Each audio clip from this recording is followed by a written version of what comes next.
My belief is that money is a product just like anything else. And I think we will not have truly pure capitalism and truly pure free markets until money, which is a product that we utilize, which is a product which is a half of every single transaction in our society, is something that is originates from the free market as well. I believe that money is ultimately a product of the market rather than a product of the state. And I think the last 47 years in history have sort of are a temporary phenomena.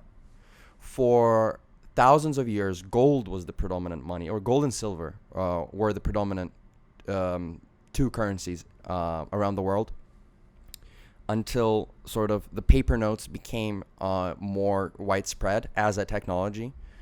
You can think of paper notes as a layer 2 technology on top of monetary metals. And at that point, once you had paper notes, which sort of were redeemable for metals, there was no longer the divisibility problem of gold was solved. So the need for silver was drastically reduced, and thus silver was demonetized further.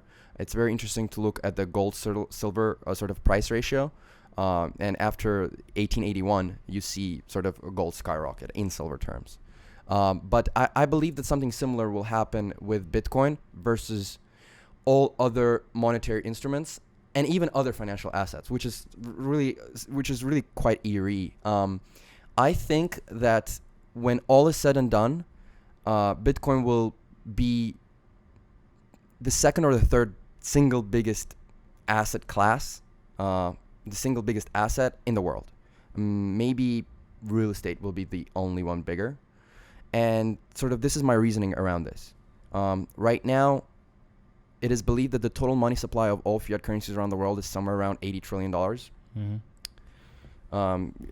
If you consider M1, M2, M3, if you add them all up around the world. And I strongly believe that that number is artificially diluted and artificially kept small, because essentially by continuously printing, governments are disincentivizing the world and disincentivizing investors and even average people to store too much money in currencies. And they're doing this because if I take $100 and I put it in my bank account, as they print money, that $100 loses purchasing power every single year. For sure. I mean, every single day where the money creation occurs, see, it's interesting because the cost of creating that money for the government is near zero.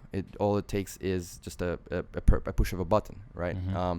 But essentially, every single unit of fiat currency that gets created reduces the wealth of the fiat holder around the world. And Bitcoin is an unimaginably new phenomena where, for the first time, nobody can seize your wealth. Not just directly, like they did with gold in the 30s, but just like they do with stealth inflation in fiat.